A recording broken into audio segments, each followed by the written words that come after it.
scissors. Okay, right.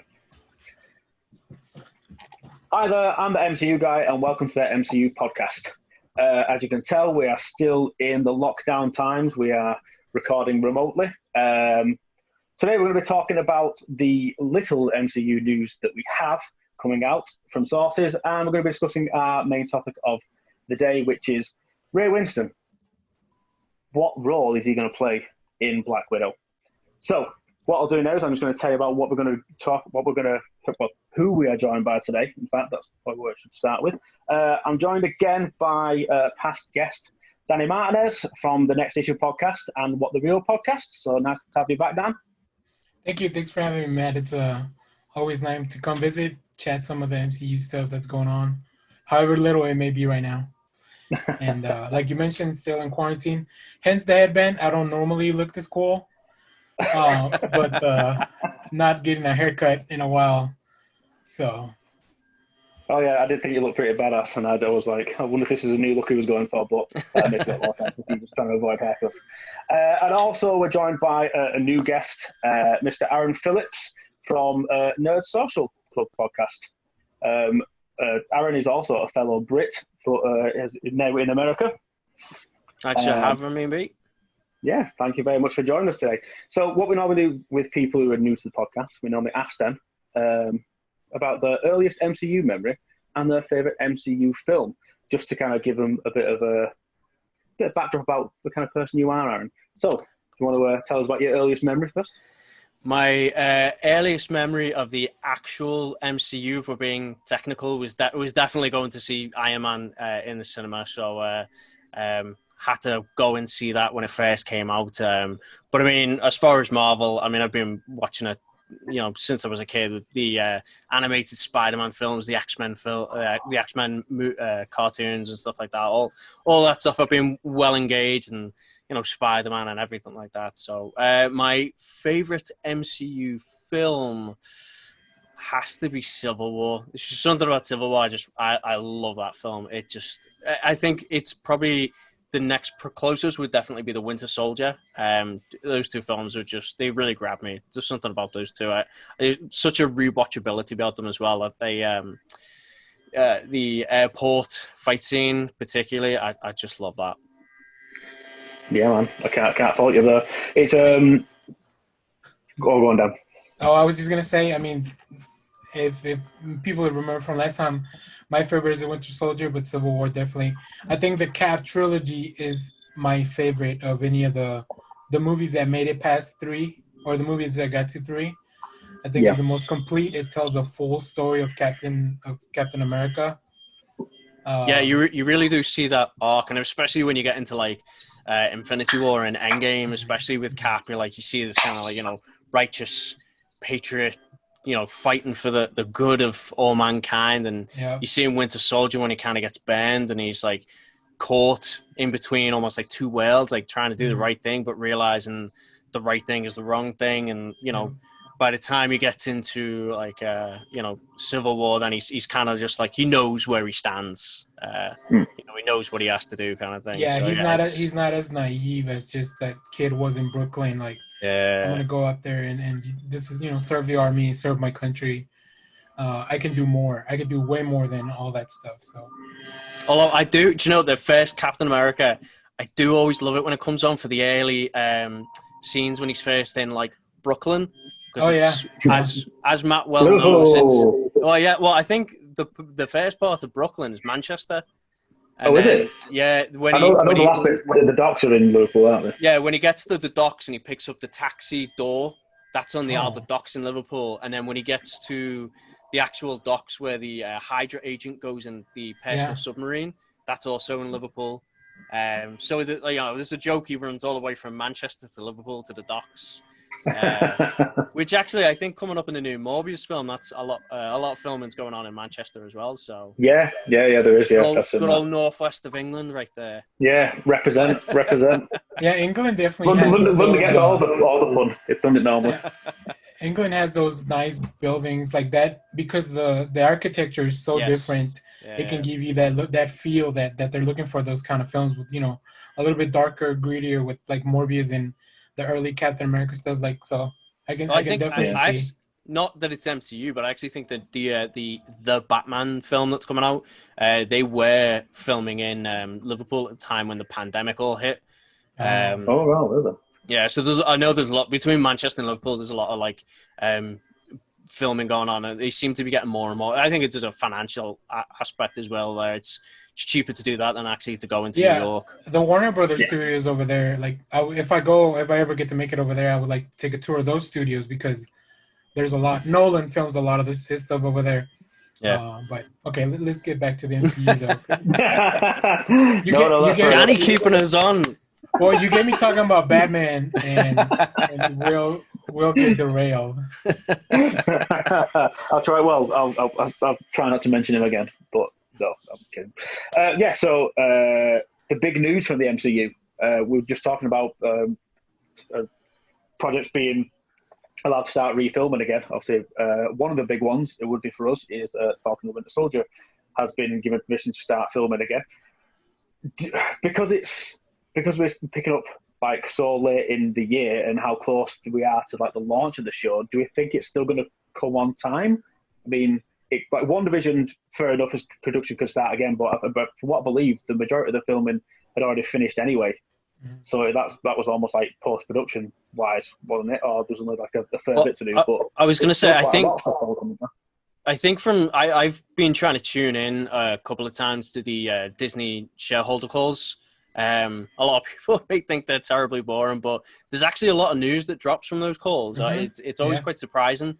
But from the last bit of information that I had dropped, they believe that even though they may not be necessarily like on schedule from what they first anticipated, they are going to release all 3 Disney Plus shows this year. So Falcon and the Winter Soldier, The Mandalorian season 2, and then WandaVision still going to release come December.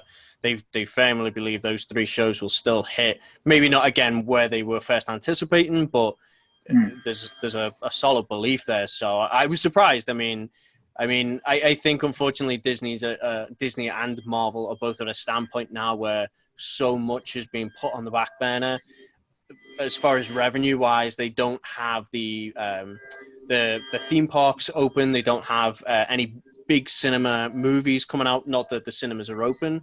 And I think unfortunately economically where we are as well with the cinemas, I just don't think we're going to see a $1 billion movie again for quite a while. I don't think the crowds are going to be flocking back to where they once were. So I think it makes sense that Disney would try and put all their eggs in one basket in relation to Disney Plus. Because now they really need that audience there. They need people to say like, okay, well, if, I'm cutting back, I'm thinking about bills, what I can afford to pay, like keep with Disney Plus. Like we've got these shows coming out, like they can't afford to lose that subscription base. Because right now for them, that's their kind of like baseline revenue. So. Yeah, no, totally. You can think about it. We're going down. No, I was just gonna say. I know you mentioned that WandaVision is like they pretty much filmed, but they just cast Evan Peters in a role for that show, right? I think they'd cast him. Yeah. I think he'd been casted a while ago, but he'd been kept under wraps from what I had heard. Okay. He had filmed in secret. But yeah, no, I think he's actually done it. But I do know. I think they are going back to film some extra scenes as well, like some reshoots and things like that. But I think they did celebrate their like end of show rap party and everything like that. Yeah, so that did get the majority of filming. But we all know. We're all savvy enough at this point to know, like when you go and doing reshoots, it's not like the end of the world. Like, oh no, this doesn't work. It's just lighting and sound and all this kind of stuff. Like, okay, we just need to rework this a little bit sometimes, So tell that to the Justice League movie. We keep pulling back to DC. I feel like we're going to get pulled aside. Dan, you're fucking good on the track here, not diverting us. What are you playing at? I get a check every time I mention a Warner Brothers property on somebody else's podcast. Is it from Zack Snyder? Directly from the man himself, yeah. I was going to say, David Day is going to have to start paying you next. I'm going to say, does that mean you're going to get the Snyder Cut there? I'll happily take it. I wish, yeah. So yeah, in regards to the Falcon Winter Soldier, and after these productions all going back into going full force and getting everything finished, I read somewhere today that the Mandalorian is still set to come out in October, so that's still set to come out, like you just said, which is great. And if they're still gonna do that, which means it's only going to be literally weeks after Black Widow comes out, because you get it in November, don't you, over there? I think we get it. So. I think no, not November. October? No, November. Yeah. We get it in October. You get it in November. We get it a few days early over here. Yeah, you get it like a week earlier almost, or something like that. Which is a bit strange, because obviously they tend to stop doing that now, aren't they? Which is strange that we're gonna get it before you guys. But yeah, like you said, it might not matter anyway, because people probably won't go. Well, and that's the thing. I mean, that is the big thing for me, like wondering what they're going to be doing, because like if they do release it in the cinema like a Black Widow, I wonder how long before it goes onto video on demand. Or I know Universal has said now all of their properties are going to be going into the cinema and on video demand on the same day, giving people the option. Like if you want to go to the cinema and get that experience, that you can. But if you don't want to risk it, for your family's sake, or whatever the case may be, you can stay home and do video on demand. Now, it's nice for a studio. If you do video on demand, it's just like direct selling. You know what I mean? You get that cut, depending on which service they go through, probably. But I'm wondering if Marvel at some point, or Disney's going to kind of take that option, with a Black Widow. But yeah, it's nice to see that, it still should be coming out like, somewhat close to it, because I think it was supposed to originally come out August. I think they were anticipating Falcon and the Winter Soldier. So, I mean, if that's the biggest delay, I'll take it. I will take it. We'll take it. I think that one of the most frustrating things, the fact is, we know the Black Widow film is there, and it's like it's just sat there waiting to be seen. Yes. And it was just like, we just want to see it now. And although like people want to see it on Disney Plus and want to see it released that kind of way, I think we might have spoken about this in the last podcast Downey was on. I feel really weird if they just kind of didn't, like, Scarlett Johansson's waited this long to finally get a film, and I know the studio has waited so long for this film to come out, and it'd be such a letdown for it to be just released straight to like streaming service platform instead of giving it like, because it was definitely going to be a blockbuster. It was definitely going to make a shit ton of money. So like, you'd feel really bad when you're ever involved. I was going to say, if it wasn't for the likes of like Ike Perlmutter, it would have been out so much sooner. I mean, there was such a. I fully believe Feige had a better plan in place, and he just got obstacles put in front of him, and it just wasn't. It probably would have been in that like first slate of films, probably before the Avengers, or maybe just after that first Avengers film, and it would have been prime for it. That would have been the perfect time to release a Black Widow-esque movie. It's unfortunate. I feel so bad. Like kicking off phase 2 or something. Yeah, because it would have been perfect for it. You know what I mean? Like to give a bit more context and story into that character, and then again it would add that level of depth for further on when she makes that big sacrifice in Endgame. Because I mean, not that it kind of cheapens her death, but the fact that you knew she was coming back for a film, and you knew that Hawkeye was coming back for a film, you were like, well, when they go to get Soul Stone, you're like, ooh, someone's going to die. Who's it going to be? Because one's got a TV show, one's got a film. Like, how are they going to do this? And it would just be like, oh, well, surely it must be Hawkeye because it's only a TV show, and that could happen like at any time. Well, but then there's another Hawkeye, so we didn't worry about that. Oh yeah, sure. Okay, there's no Black Widow though. So yeah, there's kind of another Black Widow with Elena Belova. So yeah, well, either way, it's good that we're getting some movement on these Disney Plus shows, and I cannot wait. I'm very excited for Falcon and the Winter Soldier. I guess I've got a question for you guys. Of all of the Disney Plus Marvel shows, which ones are you most excited about? I gotta say WandaVision, because I'm a big fan of Tom King, who wrote the Vision comic. Vision series. And so that good. Vision series, it took a character that I don't know. I mean, I don't think I've ever, like, Vision's not like a really cool character, but just the premise of that comic of him wanting his own family, like it was great. I mean, Tom King's just a great comic book writer. It's a very abstract story. Yeah. it's just bizarre. It is very bizarre, but it's very on point as well, like how he tackles the topic. And then you add that, and then you add the fact that Wanda's biggest role has been House of M, which was a universe-changing thing in the comics. And you put those two characters in a show, because House of M is probably my favorite Marvel event ever. Like that one panel where she changes everything. It's like it's seared in my brain. Everyone always mentions House of M, but I always feel bad because they always forget like the Avengers Disassembled series that led into it, because that is bonkers. It's so out there because essentially, you know, like you've got all these like cataclysmic events all happening at once and like just all over the place, characters dying and invasions. Like even like the Avengers are like, what's going on? If you're and then that kind of like Hawkeye and Scott Lang, man, you're gonna suffer through that. It's hot. Yes, no, I agree. I agree. That's a tough series. Yeah, I think I see those as one thing, but I understand. But they are definitely But yeah, no, you're right. You're right. I mean, like that series, like those two combined with the House of M and like the Tom King's Vision series, like you can imagine it. Kind of like this amalgamated story into like what would WandaVision be. And then the third factor is that we may get mutants out of it. If you bring me the X-Men out of that, like that's like the trifecta of, you know, everything I want in comic books, live action stuff.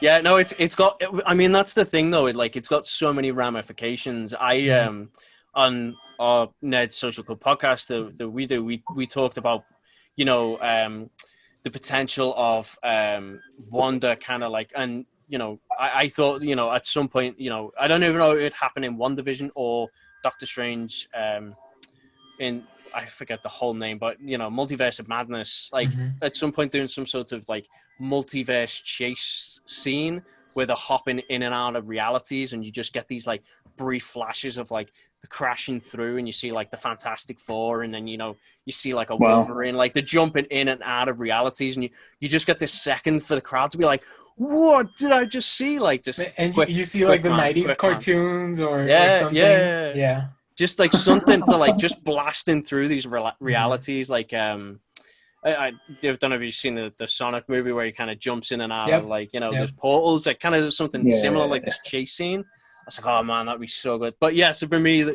there's so much potential in that WandaVision series to open up so much, because I know there's a lot of rumors that they almost like the Dark of I don't know if it's the Dark Avengers or I forget the exact team name of it, but the Ghost Rider and Moon Knight, and there's a lot of like Doctor Strange and things like that. Like there's a lot of like kind of dark mystical characters that could be tied to that event. It's the place that has the possibility to spin out all those things that are coming next that they've already announced. She-Hulk, bring Matt Murdock back, like everything and anything could really happen in that show. What about you, Matt? It's tie-up between WandaVision and Loki for me.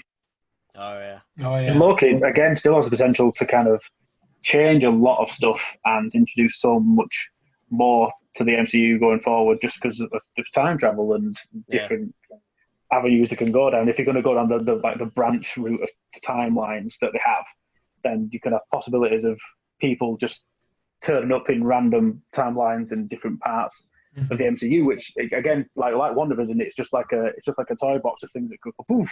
There you go. That can happen. That can happen. And that can happen. And you stick Doctor Strange in the middle of that, and it's I think that like them three together are going to be very pivotal to the MCU going forward, which is Loki is a fantastic character anyway, and apart from Thanos, he's probably the best MCU villain that we've had, and for that, then Tom Hiddleston. Get Tom Hiddleston, don't care how he comes back, just bring him back. We'll all be okay with it. Just put him in I hope they have I want one episode with Matt Damon as Loki. Oh yes. I loved that. What was it, Halloween, where they dressed up as each other's character? Because I think they were doing a Broadway play together or something like that, right? Yeah, they were. Yeah, it was fantastic. A Betrayal, Betrayal. It was called. Charlie Cox and Tom Hiddleston. I'm going to say, talking about Daredevil, this next bit of news might kind of tie into that. J.K. Simmons apparently has signed on for multiple Spider-Man films. Now, he has said that it doesn't necessarily mean that he has to be in every single Spider-Man film, and they might use him, they might not use him. Did you have the option to use him?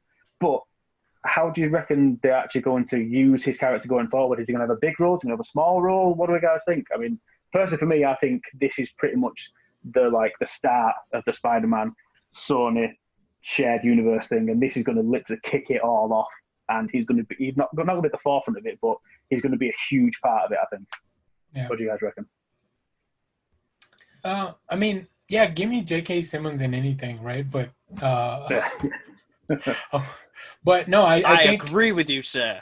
Yeah, I think he can be used in the background of like other, because of the way his character is, where they kind of updated J. Jonah Jameson to be a digital media empire. Like you can have that pop up anywhere, really, any of the TV shows, any of the movies. Like he can be the person that relays messages and just kind of zooms in and out of the different properties.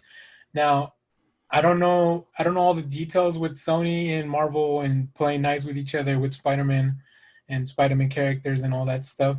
I would hope to see him in an MCU film because I think that'd be like one of the shared universe things, and not just in the Spider-Man properties but then I would also love to see him in like Venom or like Morbius or some of the stuff that's to kind of try to fold that stuff into not so much maybe the Marvel, but at least with Spider-Man and trying to like Spider-Man could be the little connection between the MCU and the Sony Spider-Verse that they're building. Well, I was going to say, I don't know if you gents actually picked up on it originally, but in the Venom movie, when they first go to the Light Foundation, the crash site for the rocket team where they first collect the symbiote, it's actually J. Jonah Jameson's son that they find at the wreckage. Because that was what happened in the original comics, obviously. Like, he crashed down and brought the symbiote with him. So, I mean, for me, I feel like even though it's like a very deep cut, your average cinema goer may not have picked up on that detail, obviously, but even just having that there, now you've got some linkage between a Venom movie and kind of like what's happening with, I mean, technically, I guess the Spider-Man films themselves, the standalone, is existing in the MCU based on how I understand it. Like you've got your Venom, your Morbius, kind of like 100% Sony. You've got Spider-Man that can kind of like is on the edge of the MCU world because obviously you've got Iron Man that's kind of existed in there. You had I can't think his name, Nick Fury. Happy. You had all those characters kind of featuring in. So now we've started to see a little bit of linkage, but I think going forward we'll see a little bit more. So. But no, I'm really glad that they're continuing with J.K. Simmons as J. Jonah Jameson. I mean, for me, like some of those early superhero films, I didn't always tick a lot of the right boxes, and it took a while for them to figure out what they wanted. But definitely for me, that those original Maguire Spider-Man films, when they had J.K. Simmons as J. Jonah Jameson, was an accurate cast, and that's like, oh yeah, he nailed it. Like, don't change anything there. That's perfect. Like it's hard now to see anyone else. Yeah, it's hard to see anyone else now. Like you look at him and say, I can't imagine anyone playing that character now. Like he is J. Jonah Jameson. So I think it only adds having his caliber of acting only adds to the product going further into the future. Yeah, and remember he's Jack. He got super Jack to play Commissioner Gordon. So. He could be a hero too. Here he is, always bringing it back to DC and Batman. Check. Yeah, just trying to get another check. I think we need a counter on how many times he mentioned DC and. I was just say we're gonna need add in some sort of radio noise like every time. Ka-ching! I have to keep it. I have to keep it evenly. I love both, so I need to keep it even when I'm on a Marvel podcast. So apologies for that. No, totally fine. You're just bringing balance to the force. Exactly. Yeah, well, but everything should be balanced. as all good things should be. So finally, with the big MCU news, season 7 of Agents of Shield has finally dropped on us. The little morsel of MCU like content we have is finally upon us. But obviously over here in the UK, we still don't have it yet. We've not had a release date over here yet. It will be on E4 because E4 have the rights to it over here. I'm assuming it'll be probably the end of this month. So I've not seen any of the episodes yet. I know that they've been aired in America, so my two guests will have seen at least one episode. But the big news from this that I took from it was in an Instagram interview, Chloe Bennett and Elizabeth Henstridge were doing like a Q&A before the first episode, and they were asked questions, obviously from the fans, and Chloe Bennett didn't necessarily give a massive spoiler, but she pretty much told us that the show is going to take place over different decades. Yeah. Because she mentioned in it that the cast and the crew did such a good job every single week to recreate different decades. Yeah. So essentially, it's just a time leaping season. It's going to be it's like Quantum Leap, but for the MCU. Yeah. Which is what I thought Loki was going to be.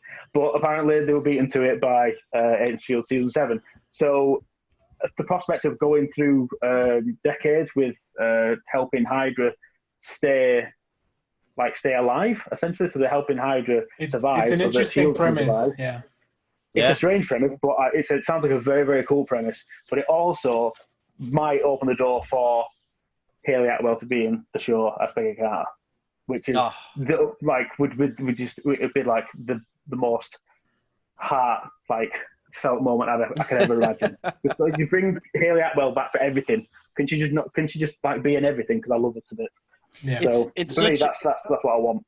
It's such a shame, when you talk about this with Agents of Shield and Agent Carter and things like that, because I know there was always a bit of animosity between Marvel Studios and Marvel TV. They jived a little bit, for a while they were all under the kind of the same umbrella. But once Marvel Studios broke off, you kind of never had that symbiosis again. The property doesn't really cross over, and it's a shame because there was so much potential there to have that cross storytelling. I mean, for me, I love the first. I know it doesn't always get received well, but I always loved the first season and the second season of Agents of Shield, where you did have those stories cross over, and you started to see the impacts of what happened in the movies that happened in the show, and you kind of see almost like the cleanup. What Earth is dealing with when it's not focused on the Avengers or not focused on Cap or Iron Man, the troops in the trenches, what they're dealing with on a daily basis, having to pick up the pieces. And I really like that. So it's nice. I mean, if an Agent Carter came back and they kind of gave a nod to it, and we've still got Agents of Shield coming back, and again. There was a couple of missteps with Marvel TV, but overall, I mean, I think they did a pretty decent job with a lot of properties. So it's sad in a way that we're going into this final season of Agents of Shield, because I do hate to see it go, because again, for me, it just opened up so much potential. Yeah, and I think, and I completely agree. I think that the first season, once Winter Soldier released, and they could finally go into the story they were really going into, because there was maybe 6 episodes before that. It was It really felt like filler and fluff because they couldn't get to that Hydra reveal.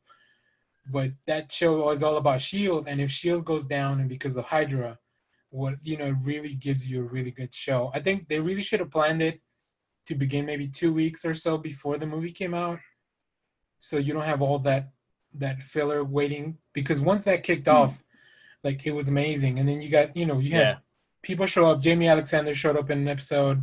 Nick Fury and Samuel Jackson and Kobe Smulders showed up. Yeah. I think the show's I've loved the show ever since. Also for our UK friends, if you got a VPN, it's on Hulu.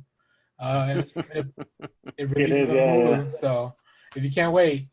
But as far as this season, I mean the time stuff is cool. I've seen the first 2 episodes. I think the premise it's interesting what they're trying to do, but also because they don't have that connection to the MCU proper because of all the stuff that's happened in seasons prior. I think it frees them up to do whatever they want without consequences of like. That's true. We're gonna wreck whatever is going on in the MCU. At this point, it doesn't matter. They kind of have their own. We already know there's multiple timelines, so I think the only thing I always wanted to see is what happens when the Avengers find out that Coulson was alive for a lot longer than they thought. But other than that, that was the only string that they kind of never brought back.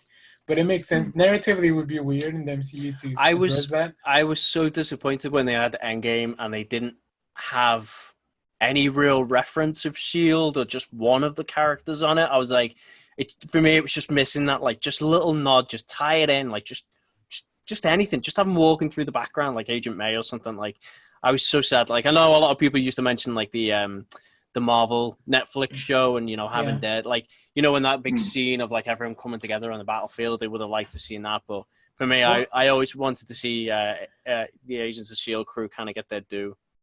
I think, imagine Coulson coming through a portal and like Tony and the rest of them turn around and they're like, Phil! And Phil's just like, I've got, he comes back with the gun as well. Because now he knows what he does. And he's like, I know what this does now. And just like that you miss an absolute. Yeah, it would have like completed the circle from like the first Avengers film. It would have been nice. Yeah, exactly. And for the snap, it would have been great to see like how it affected the Defenders because they're all special in a way that it would have been like, imagine Luke Cage being dusted, but he's being dusted so slowly because he's so like he's invulnerable. Or even Daredevil, just like he could feel it. Before any like kind of like Peter, like he hears everybody, like he hears all this dust happening around them, or even I don't know, like he can maybe feel the cosmic effects or whatever it may be. Like it would have been so interesting, and then also even Iron Fist with his connection to his chi or whatever, like they could it would have been. I hope they can fix all this stuff in a What If show, in the What If cartoon, which. I think it's going to be it's underrated right now, but I think it's going to be one of the better ones too, because it's going to be all about wish fulfillment. Yes. Like all the things we ever wanted to see are going to happen there. Well, you can do so much with animation as well. Like the reins are off. Like it's funny. Like, I actually have a question tied to this, but like, with Star Wars, like Dave Filoni is kind of one of the lead guys over at Star Wars. Like he's done a lot of animation, and he recently made the switch over to live action, and he always said like it's so hard doing live action because you can't control things like elements of like weather and sun and lighting and things like that. And but like he always said, for animation, you just do however you want it. You imagine it, like you put it on screen, like it's there. So like with the What If, like there's so much creativity there to really go wild. They sure are trying though, because with that that cave that they shoot in, with all the screens around it, they're trying to control the elements as much as they can. They really are. Which that is actually my question. I kind of jumping back here. I apologize, but with something like that, Matt, I don't know if you saw the documentary on this, the Disney Gallery, The Mandalorian. They have it's fantastic. Highly recommend it. Anyone who's listening, go watch it. It's phenomenal, especially if you've watched The Mandalorian. But ILM has this visual technology. It's almost like a bunker or like a studio. But what it is the whole surrounding building is all digital screens up the ceiling, curves around. So like. Basically, they control everything, so they can almost, for everything you've seen on The Mandalorian, I want to say a good 80% of what you see is all on digital screens.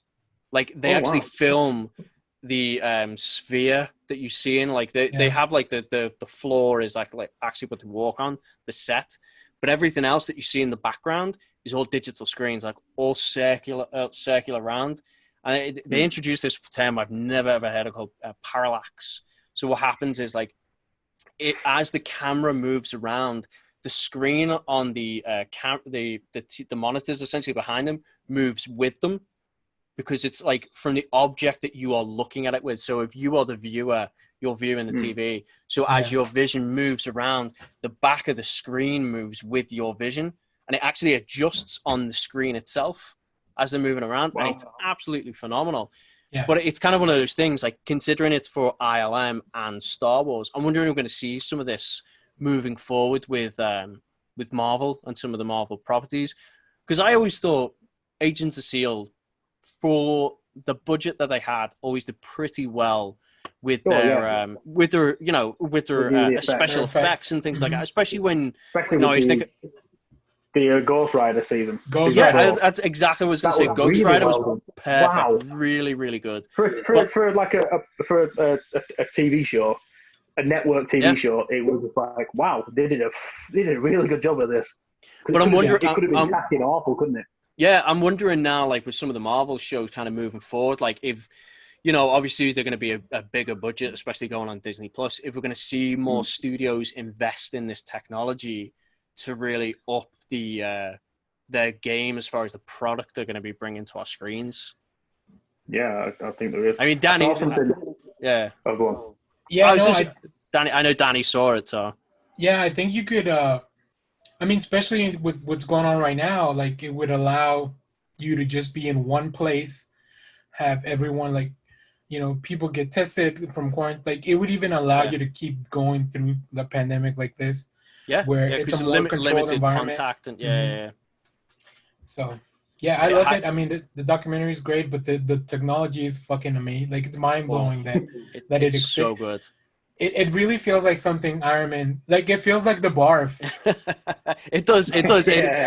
That's exactly what it's like. It's and Matt, you go on it. Even if you just watched that episode, definitely go watch it. But it's stunning because like the screen, it's almost dizzying because like there's one part they move in it, and when they have like the part of the ship, and they have like the stars behind and stuff like that, and the ship doesn't have to move. The screen moves like in 360 degrees.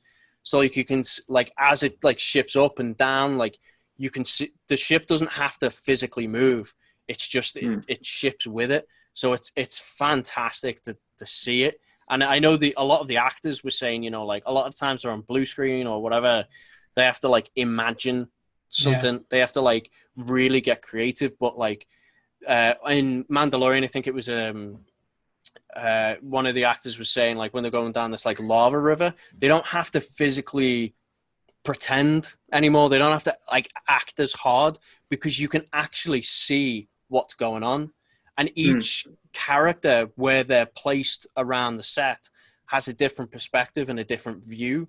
So you actually can get them reacting naturally to what's going on and like seeing something in the distance that like supposed to be coming toward them. So it created this like true like genuine effect of it all happening at once. So I'd be excited to see if Marvel do adapt that and kind of work it into some of their shows kind of moving forward. So I think it's just got so much potential, honestly. And like you said, Danny, like it limits your ability to I think also it's, for me personally, I think it's a cost-cutting measure because now you're not having to go out like Falcon and the Winter Soldier, especially they're going in Hungary, they're filming all over like Europe. Like you suddenly like don't have to spend how many hundreds of $1,000s on the cast and crew, your equipment, paying for time in a specific space or all that things. You don't actually have to physically blow things up. You can just have it happen on the screen behind you and just kind of digitally impose it. Like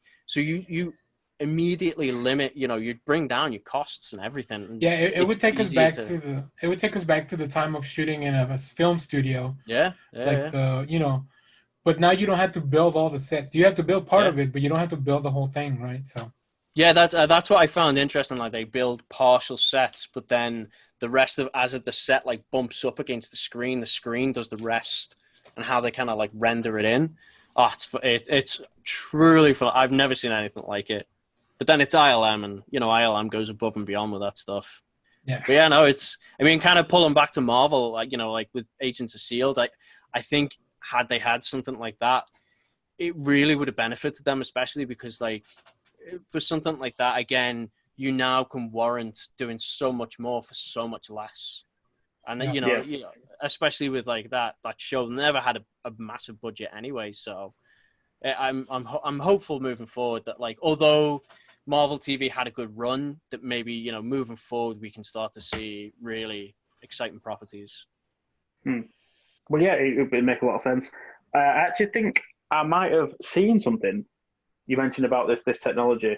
I saw set photos from WandaVision, like at the start of the year, I want to say, and I'm sure there was something that was it looked like a carousel, and it was just like a moving, it was just like a thing that moved up and down and around like a sphere. That could be something like we were talking about. Yeah. That could be something that they were using.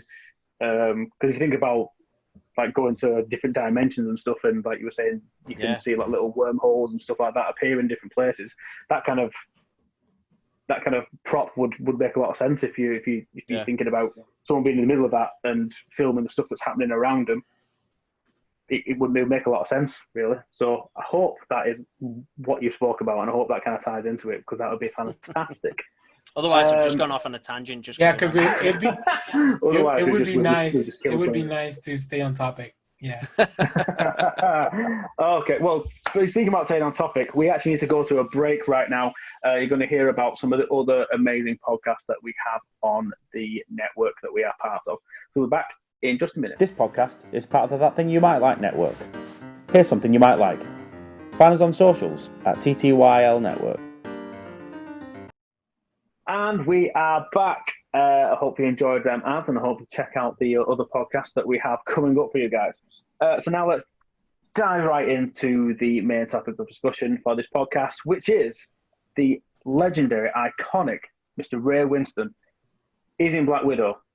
We know literally zero about his character.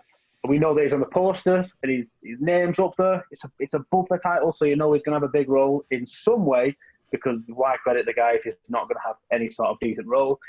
But the main thing is, what role is he going to play? Because we know very little about him, and we know very little about this part of Black Widow's past. So there's a whole plethora of things he could be involved in. So my question to you guys is, what's he going to be doing? Who's he going to be playing? And how is he connected to this story? You want to take it away, Dan? Because I believe you've got some actual online speculation news. Yeah. Let's call it breaking news, but I mean, this is. I think it's been around a little bit, but so there's a lot of sites that they're just kind of citing this one Twitter account called Marvel Studios News. I don't follow that account, so I don't know how reliable they might be. But they're saying that, and there's a preview coming up for Black Widow, I think, on Empire Magazine, and I think it comes from an interview maybe from there. That Winston will be playing a character named Dreykov. Now, if that name sounds familiar, first of all, you pay a lot of attention to these movies because it's only been said once in the scene in the Avengers 2012 movie where Loki's talking to Black Widow. And I just rewatched that scene prior to doing this, and man, it's so good. Like, they are so good, both of them in that scene.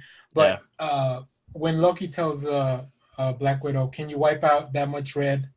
Dreykov's daughter, Sao Paulo, the hospital fire. Barton told me everything." So Dreykov's daughter is what we think, Dreykov may be referring to. That's the main speculation that I'm seeing there. So, yeah, I mean, I like that a lot. If they put that in there so far in advance, wow, like just wow, because it's amazing to have that much foresight of like 8 years ago. Yeah, I was going to say, Mark. Definitely had that plan from the very beginning. Right. Like, give me 8 years. I was going to say, I'll definitely give it to Marvel when they come back through with their storylines. They always go back through and pick up on small details and like, what thread can we pull on? How can we kind of link this back and work it in, things like that. And I think a lot of that is the executive foresight of Kevin Feige. But for me, it's hard because like there's something about the Ray Winstone character that like I don't know if he gets typecast or he only particularly goes in for certain roles, but like he always comes in as this like friendly ally, somewhat suspicious, and then round the end of the back of the movie, stabs in them back for his own personal glory. So it's hard for me trying to see past, like, he's played that role so many times. And I'm just like, I hope they don't do that again, because it just feels so obvious at this point that that's what's going to happen. But I mean, I'm hoping it's more of the, the Dreykov storyline, kind of, because I feel like that, has a bit more merit to it, has a bit more depth to it when you look back and you're like, okay, it's Marvel. Of course they're going to go to those lengths. Yeah, and going back to something Matt said on the first part of the episode, Kevin Feige's been wanting a Black Widow movie since a long time ago. So it would make sense that he would plant seeds that early into the MCU. Obviously, that didn't materialize until now.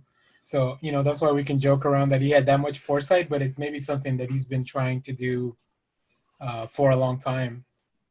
Yeah. I mean, the weird thing is, the two people who are in the film who haven't been shown in the trailers at any point, and that's Ray Winstone and Todd Van Bengley. Oh, yes. Yeah. I'm going to say yes, and I'm going to wait for you to. I don't think it is. But again, there's two people that you don't actually see in the trailers, but.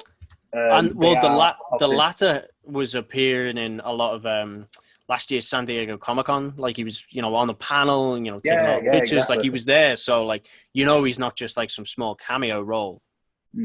I thought he was going to. I said he was. One of my podcasters said that I think he's going to be Chris Masters. I think he's going to be Taskmaster, but he's going to be. He's like kind of going to come under the radar a bit, and he's going to be like almost befriend Black Widow, and then at the end stabs her in the back, and turns out that the reveal that it's him who is Taskmaster. But my theory for Ray Winstone is the fact that we know that Taskmaster has like a camera on top of his head, and they know that he can replicate all these moves. But I feel like there's someone behind him doing all the hard work and doing all the graft, and I think that's Ray Winstone. I think he's going to be like the guy in the chair. He's like, if you like the Deathlock program, where I think Deathlock is actually just performing all the tasks that the person wants to do. I feel like that's the angle they're going to go down with this. Ray Winstone's just going to be the guy in the chair, pulling the strings of everyone, but you never see him until like the end. And then it's just like, he's just sat in the chair and he's just like, yeah, well, I've been orchestrating the whole thing. I've been playing both sides. So like Thaddeus Ross on one side, the KGB on the other side, and he's in the middle. And Taskmaster's just doing his bidding for him. That's what I think is going to happen. And the nice thing is, like, you could marry essentially both of your theories together, and it still can be the same movie as far as like, essentially what's going on. It could be the Dreykov character, but with the aim that he's taken over the Black Widow program, reinstated it, got control somehow of the of Taskmaster, and now he's out for revenge on whoever stands in his way, essentially. Yeah. I think just based on that, like what I'm thinking, there is a character, because I was thinking of like, okay, we know Dreykov, his description in whatever the articles I read is like maybe he might be the head of the Red Room. So based on that, I was like, okay, let me look at what characters I think, who could they be calling Dreykov? So there's a character called the Weeping Lion in Black Widow by Mark Waid and Chris Samney, that from 2016. The Weeping Lion is a character that has all these secrets that Natasha she's trying to get, because she's been disavowed from S.H.I.E.L.D., which is kind of currently where she is at the moment, a little bit. But it's kind of like this cat and mouse game that he's just playing with her. So I think that character made sense to be kind of retooled as this, that they could have this Dreykov character be loosely based on that, or maybe reveal him to be his codename, be called that, because we've seen a lot of stuff happening in the Red Room, with other operatives that are being trained. So it would make sense to me that if they do want to tie into the comics, which it seems like Marvel always kind of pulls from a lot of the stuff that's really good, and this run by Waid and Samney was really good. So I'll tell you this one. The 2016. Yeah, I think I guess it was collected in 16, but I think it came out a little prior to that. But It's really good. I mean, the art is amazing, but the story just, I think the payoff's not as good as you might have built it on your head, but overall, that introduction of that character, that he's only for that story. So because this movie is kind of like a one-shot thing, I feel like they could pull a character like that and then maybe make that Dreykov, Dreykov, yeah. I started reading that issue today, the Black Widow. Okay, well, I'm glad I didn't go fully into spoilers. Yeah, I'm only like 2 episodes. I'm going like two issues in so far. So okay. Yeah, just. But I that's where I did my research. Kind of went from that because I thought, oh well, this person could be that person. But then, yeah. I don't know. I think it wouldn't be. Not saying that obviously, although it was comic book accurate, but I was just thinking, Ray Winstone playing this fella, maybe not. But obviously, if they change it to obviously to suit the MCU, then it would make a lot of sense, and that'd be cool because it could just kind of just tie it all together and be like, yeah, it's also this guy, but it's also Dreykov. So yeah, you can definitely right. I was going to say when you've read a lot of the comics, you can definitely see how the MCU has definitely had heavy influence from the comics, but they've adapted it in a way that makes a bit more sense for the movies, or they've adapted it in a way to be more of a modern telling of it and things like that. So you could definitely see them leaning on an issue like that and like kind of pulling elements from it. Like, yeah, this really works. Because, I mean, for the most part, like for me, that's where comics are a great testing site for certain stories, certain characters. You know, how well do these things interact? And it's a good base for those directors to kind of come in and get a sense. Like, they're not really having to create something out of nothing that way. They can basically say, okay, well, let's look at a few things and see how we can adapt it. So that would be interesting to see if that is the case with the Black Widow. Yeah, it'd be fantastic. And but if we go back to the Dreykov thing, it means that they definitely want to tie Clint Barton into the story as well, which I still believe that Hawkeye is going to be in this film. I mean, there's no shots of Renner on set or anything like that, so you can't necessarily confirm that he's in it. But I would be shocked if he wasn't. Everything's hinting for him to be in it. And like Budapest, man, it's Budapest. Exactly. And you know what? The funny thing is, I'm supposed to be going to Budapest next month. I'm supposed to be going to Budapest in July, the end of July. God knows if I'm going to go, because obviously with the whole lockdown, I'm not sure if they're going to allow us to go. But I was like really excited for the film to come out, and I was like, oh, I'm going to Budapest like a few months after it. I'm going to walk around and take a lot of pictures about where they shot the place and stuff like that. Now I can't, because I don't know where it's set. I just try and spot things from the trailer and be like, she might have been here. Take as many pictures as you can and then look back and be like, I was there. Get my mates to take a picture of me next to random buildings going, no, that's not in the film. It's not in the film. Yeah.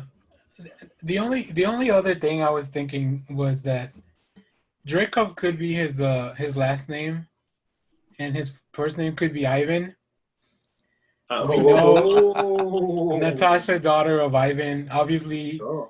You know, even if they mention that Dreykov's daughter, it could be about herself, about a sibling, or maybe all the people in the Red Room are considered. You know, it's like because I think adopted family. Yeah, I think. Well, because when we saw this if you watch the new Rockstar's breakdown of Infinity War, the Red Skull says Gamora, daughter of Thanos, even though we know that's not her biological father. So it could be the same thing where it's like your father or your family is who your bonds are with, not so much, biological. Wasn't there a reference in Civil War in London where Black Widow was talking to Steve Rogers and she said she had to bury her parents? Yeah, and isn't this like set sometime in that same period? So, from what I'd heard, just before, isn't it? Just before. Yeah. Because there's rumors of like a scene with her and Tony. RDJ.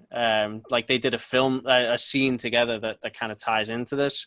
So I'm kind of curious to say, like, okay, what if there is like some merit then that, like, yeah, like he's always been like the leader of the Red Room or the leader of the Black Widow program. And like you said, like it's adopted family kind of thing. So maybe that's kind of another one of those like references that was planted. Wow. Oh, there's so many possibilities, man. It's crazy to think that we're still so far away from something that we could have had. In a different dimension, different timeline, we already watched the movie, and we're actually here talking about it, recording the podcast, as opposed to speculating on it. So. Wow, you've completely broken all the walls there. I can't believe it. Like, we're supposed to keep this under wraps. No, we're supposed to tell everybody. Like, we just ruined the whole film for everyone. Jesus Christ. For me, definitely I think one of the biggest things about this film I'm excited for is that I think a lot of people confronted Kevin Feige and like, okay, why are you doing a Black Widow movie now? Like, what's the point? Like we know she's already kind of died. Like, so how does this even work? Like. And he keeps kind of standing by the comment, like, this is going to have future MCU impacts. Like, you're going to see the impact of this. This is a movie that is warranted, and you'll see why, after you see it. So I am legitimately curious, like, and I do have my theories to see how this plays in. But I like you've already mentioned, at this point, I want to see it. I want to know why. I mean, it's almost, we are not that far off it being a year since we've last technically had like an MCU film in Spider-Man Far From Home. So it's been a long time, man. Yeah, it's been strange. I've never known such a big gap in between MCU films. It's probably like going back to the early days of like the very early MCU, where it's like every like year and a half we got a film. So I don't like that. I want to go back to it. I like it when we're getting 3 or 4 a year. Up your game. We want 10 a year. Yeah. Every other month or something like that. What I will do is I'm going to throw it over to the socials about this question, about the discussion, and Brad Davis from Discord came up with this idea that he thinks that Ray Winstone is going to be a government official in like the same kind of league as Thaddeus Ross, but like the Russian counterpart, and leading the Black Widow program, and just kind of have them, Thaddeus Ross and Ray Winstone's character, like go head to head, and everyone else just be like caught in the middle of it. Which, again, it kind of ties into some of the stuff we've spoke about already, but we've not really spoken about Thaddeus Ross and how he is going to be impacting this film. But I mean, both actors. Is it safe to say they're kind of the same age or not? So they reckon they might they probably won't de-age Ray Winstone, but I mean, you've got two important people going against each other. Why not have that as the main theme of the film, and then Natasha just trying to kind of play peacekeeper in between them all and stop from the world imploding. Well, not the world imploding, but sort of like a Avengers level threats happening. I think there's some warrant to that theory and this is probably where some of my speculation lies, is that, Thaddeus Thunderbolt Ross is the man in charge of the Thunderbolts in the comics. And there is some rumors that, potentially some of these characters from these films will go on and he will create the Thunderbolts. And that's how this will tie into Falcon and the Winter Soldier, with Agent, help me out, Danny. The villainous character in Falcon and the Winter Soldier. Oh, Zemo? Baron Zemo. No, the other guy, the one who's taken over Cap's role. USA Agent. Yeah, US Agent. US Agent, thank you. Yeah. That, that's going to be kind of part of Thunderbolt's whole plan, is to kind of almost create a Dark Avengers, Norman Osborn style. And, coming off the battle with the Black Widow program and, Ray Winstone's character, it's kind of we can't just go in soldier to soldier anymore. That took too much of a toll.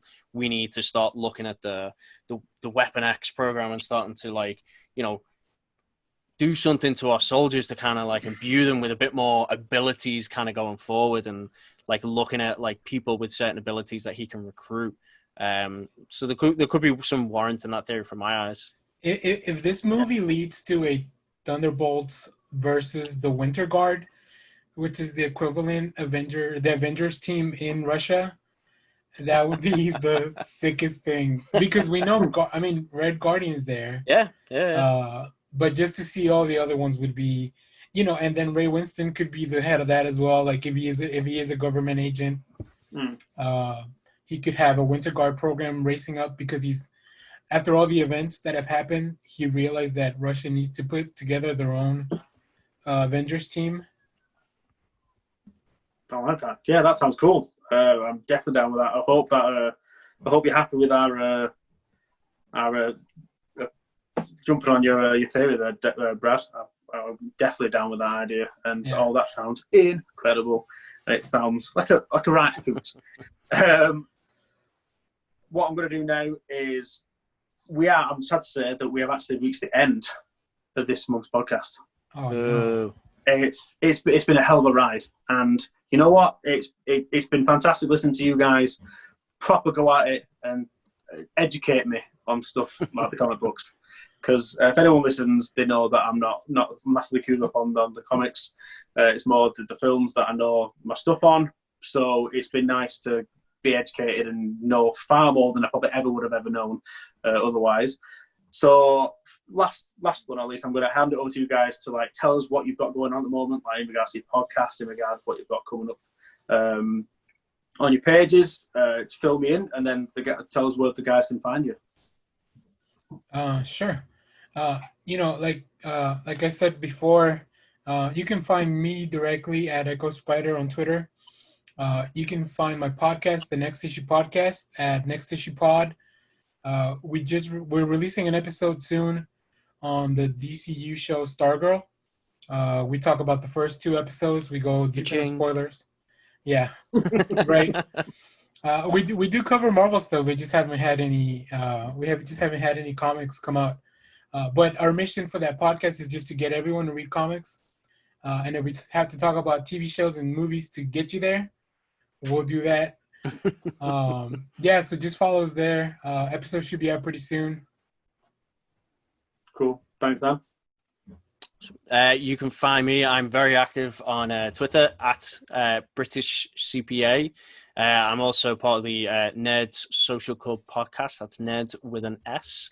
We haven't done a podcast for a little while. The news, unfortunately, has been slim to none. So we're kind of waiting. Hopefully, as things start to lighten up here, we'll start to get some trailers. But we cover everything in nerd fandom, from Star Wars to Marvel to DC to anything that is basically going on that we find interesting. We've talked about Sonic before. We'll talk about anything that's interesting in the nerd world. So we have a lot of fun with that. So definitely check us out. And you can find us on Instagram and Facebook under the same tagline, Nerds Social Club. And I'm also part of the But Why Though podcast community. So there's a couple of good things. I do some comic reviews over there as well. So usually covering some Marvel stuff. Cool. Well, thank you very much. It's been an absolute pleasure to have you both on. I definitely hope we get to do this again very, very soon. The one thing I've got to say now is obviously make sure you follow me on socials. You can go to Twitter, follow me at ThatMCUGuyUK, Instagram, ThatMCU Guy, Facebook, ThatMCU Guy. Find this podcast and many other podcasts that are part of the ThatMCUGuyUK network. And finally, the Etsy page I have for these lovely Marvel t-shirts, the Spider-Man one there. If you find us on Etsy, it's ThatMCU Guy. And it's been an absolute pleasure, and we'll see you next time. Thank you very much, guys. See you later. Bye-bye.